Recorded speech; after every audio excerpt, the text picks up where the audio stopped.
He is a veteran football analyst and sports commentator who witnessed an era of unprecedented Philippine football greatness that have led Pinoy fans back into the stadium. He joins us tonight to share his insights into the ever-changing football landscape. Let's welcome to the BNC studio, Mr. Jing Jamlang. Brother, thank you so much. I thought, what an amazing opportunity to be here, to be alongside you, to speak with you again. Yeah, I mean, we go way back from our previous network, and now it's great to be catching up and talking football with you once again, Jing. Jing, earlier, I was watching the highlights of the Philippines versus Tajikistan match, the match that went 2-2. Yeah. And first of all, I want to say respect to you because you called the game by yourself. At nalaman ko na hindi lang pala commentator yung role mo doon that day. Ang dami mo palang ginawa behind the scenes. Yeah. So talk about the atmosphere during that day, last June 10. More than 10,000, almost 11,000 fans went to New Clark. Yeah, almost 11,000 people at the New Clark City Stadium in Capas, Tarlac, which is, to be honest, it's kind of in the middle of nowhere, the New Clark City Stadium. But on a Tuesday night, people flocked over to come watch the game. The atmosphere was amazing, even though there was fears that the weather was not going to be so great. Yeah. People still braved the traffic and made arrangements to be there. And I think that's really a testament to the appeal of the Philippine football national teams at the moment. And people are coming back and they're excited. There's passion again, and there was fan zones there. It was an amazing atmosphere and people really enjoyed themselves. And you know what? The only reason I found out that that match took place in the Philippines was because of your commentary. Because it was so nice. When I was watching it, I was like, saan ba ginawa itong laban na to?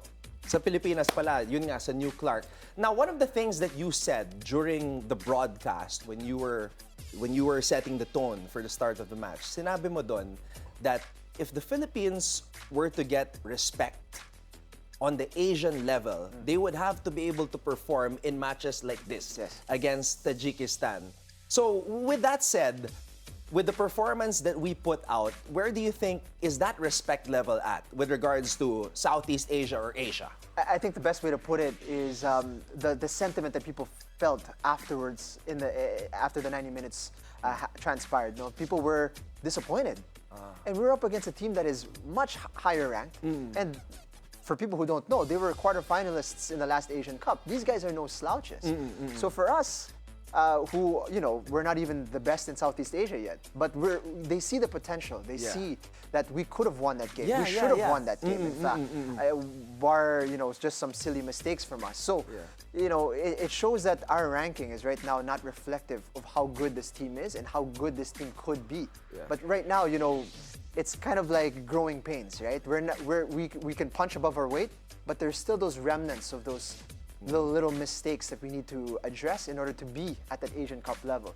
But it showed that we have the capability to be there. And not just to be and qualify in the Asian Cup, but to compete against these guys. Because Tajikistan is a proper team. And we showed that we could beat them. So I think people should be reasonably excited about what's to come.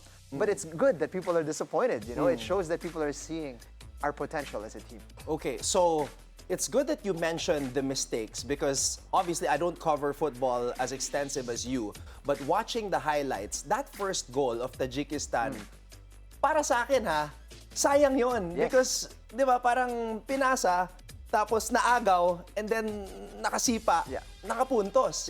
So parang to me, that was like a mental mistake. Ganun ba ang nangyari? Yeah, well, first of all, it got cleared into the danger zone, and then the shot wasn't even that strong. So, I mean, Kevin Mendoza is a great goalkeeper, and he'll be the first to, address that was a mistake on his part, but the thing is, the thing that people should look at there is Kevin Mendoza did not dwell in the mistake.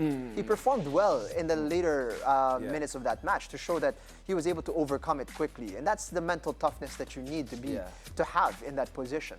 So yeah, it was in the end a good performance from Kevin Mendoza. All right, let's talk about this young man right here, Bjorn Christensen.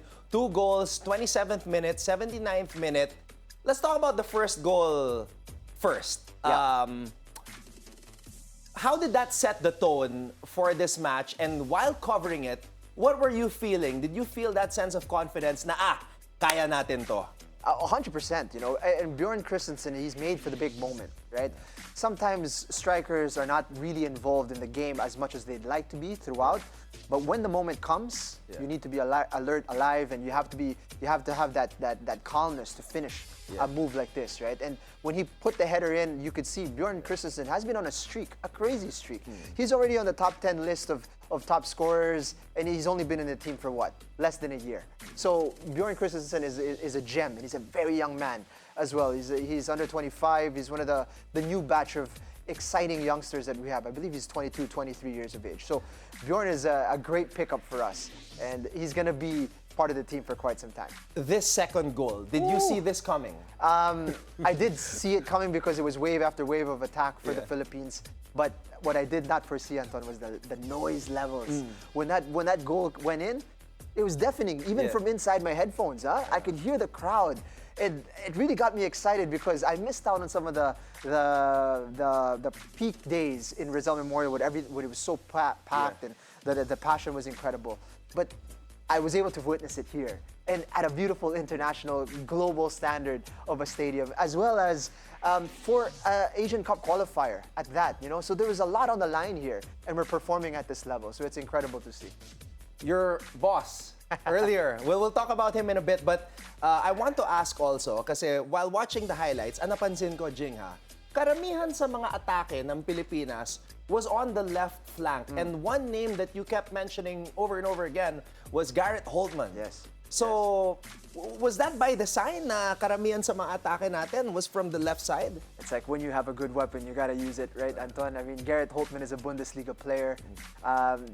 He's well known for having a goal of the season at the top flight of German football.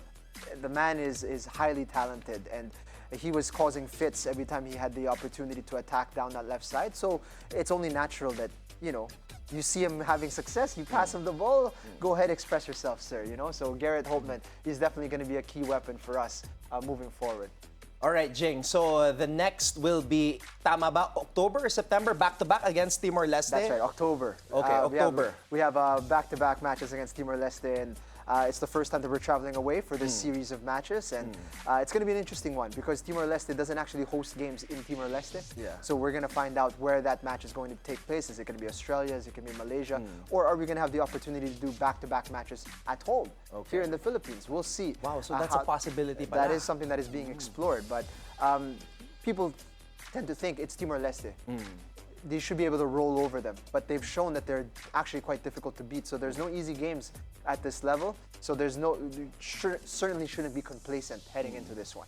All right, now let's get to Freddy Gonzalez stepping down. That's the latest news with regards to the Philippine men's football team. How would you encapsulate his I would say, eventful and successful as well stint as the manager of the Philippine men's football team? Well, we just take a look at what has transpired over his time as a director of national teams, right? I mean, he's created a rebuild for the men's national team, and he's injected so much good talent, and he's re-attracted those who were kind of out in the wind, right? Yeah. For example, Sandro Reyes was not really picking up a lot of matches. He was instilled the faith, and look at Sandro Reyes now. He's like the poster boy of Philippine football. But also Bjorn Christensen, Zico Bailey, Garrett Holtman is back in the mix. Andre Leipold just got picked up. He brought a professionalism to the senior national teams that has attracted players of really high caliber to be like, okay, we can go there, we're going to get taken care of, and we're going to be in a setup that is going to be beneficial to our careers. And he's hired great coaches in order to ensure that these guys don't feel a dip in level from the clubs that they're playing at in Europe or in the United States, that they come here and they feel, all right, this is a good use of my time. I'm going to get better here, and I'm going to have an opportunity to have this adventure with the Philippines. And, you know, we went to the semifinals, beat Thailand at home in an amazing game at Rizal Memorial Stadium. And people are starting to feel, you know, what it is that makes football special.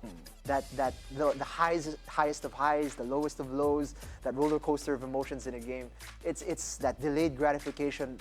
It's very unique to football that you don't get in other sports, and people are starting to feel that again and enjoy that again.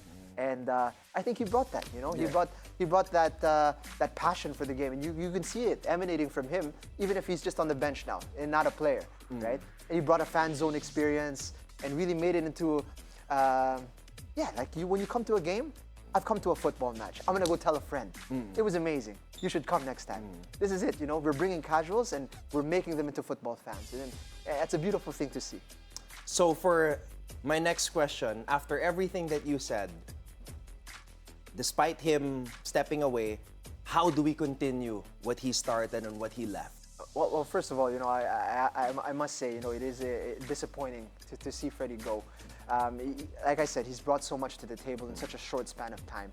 And what excites me about football moving forward, having him left his imprint, is that people understand and see what can be done, right? He set a benchmark. And I think people now, the fans in general, will be able to measure others with that benchmark, right? And people will feel that pressure. Whoever steps into this role must feel that I need to hit this level, right? And people are gonna expect that. And they were gonna push for that to happen, right? If you go underneath that mark that he's led, people are gonna voice their concerns, right? And I think that's a good thing for Philippine football. And we've seen the potential now. So then now everybody has a North Star to aim for, right? And I think that's good for Philippine football because, you know, regardless of what transpires next and how we see things, we always know, we can always get back to the North Star and we know which way we should be going, right? So I think moving forward, we can always have that as a guide. Moving for everybody, you know. I love how you put it with the North Star. The vision, it's there. It's just a matter of finding somebody to continue what Sir Freddy has started. I don't know, maybe somebody like Jing Jamlang here. Tignan natin. Brother, thank you so much, man, and respect to you for everything you're doing, especially for Philippine football. It's good to see you It's again, such a pleasure, Anton. I appreciate you. Thank you. Jing Jamlang here on the Scorecard tonight. We'll see you again next time, Jing.